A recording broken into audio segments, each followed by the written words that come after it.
Fuck or fight. Neither. Keep it that way. I like this punk.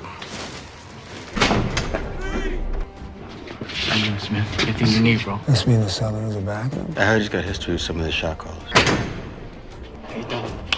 There's a guy I was telling you about, man. This way. Hey, Bodie. Third County Skinhead. Hey, wait, Santa Clarita. So you two are in Brotherhood then? Nah, man. The ones put no work in, though. Running our fucking letters. Like you said, keep handling business and do as you're told, and we'll get down for you. Trust me, you'll need it.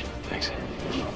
How do you make it on your own? Chose to create mine, others chose to accept it. Who was that guy you were talking to out of the yard? His name's Oso. He's a southern shot caller. I don't know. I mean, how do you know who's with who? This is my world until death do us part. You're only a tourist. The Hispanics are cut in half. You've got the northerners, the southerners, and trust me, they're always at war. You pay attention to who's calling the shots with the whites. They'll either do something and you don't handle business. They'll handle you. You see that predator-looking motherfucker over there? Crack it off, homie. Yo!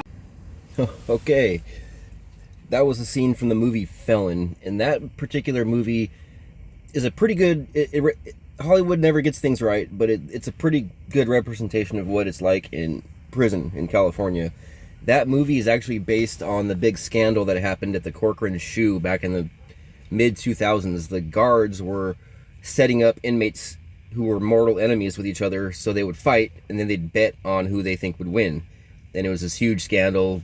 Dudes got killed. I mean, it was others that were involved. I think they for sure got fired, if not arrested.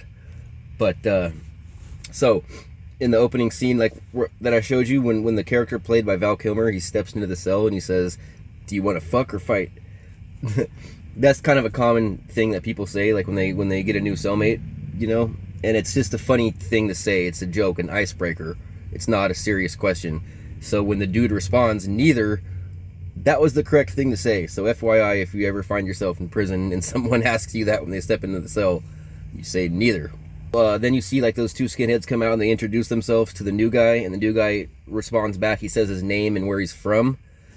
That's accurate. That's what you do when you meet someone. They always want to know where you're from, because it's all about. Firstly, it's all about your race, and then it's further broken down into like what area you're from. So, you know, whenever you meet a new guy, he's going to ask you what's your name and where you're from. So that's kind of why that was portrayed that way. And then the skinheads were like, "Yeah, just do what you're told, man, and then we got your back." Like, that's kind of typical skinhead bullshit, you know.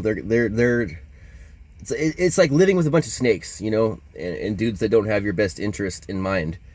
So that being said, you may have heard them say, the new guy says, "Oh, are you guys Aryan Brotherhood?" And they started laughing. They're like, "No, but we earn our tattoos too." Any kind of political tattoo you get, like what city you're from or gang or something like that, you have to earn those tattoos. You don't just tattoo shit on yourself. You have to earn your tattoos in prison. This is for California. I don't know how it works in other states. And then when Val Kilmer was kind of like lacing him up, like, "Hey, this is who's who, this is what's what," when he said, like, if they ask you to do something, you got to do it or else you're going to get handled.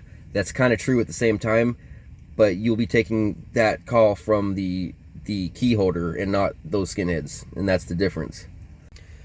Oh yeah, and if you're wondering why everyone in that video is standing around in their underwear and their boxers, it's because they're supposed to be in the shoe. And when you're in the shoe or ADSEG, you don't have like an outfit. You just go to the yard in your boxers and t-shirts, and that's it. So that's why they're wearing that. However, in the shoe or an ADSEG, you were put in a cage by yourself, or your cellie, but not with a bunch of other people, like that was shown in the film. So that was kind of erroneous, but that's the movie for you. So there you have it. Questions in the comment section, and I'll see you on the next video.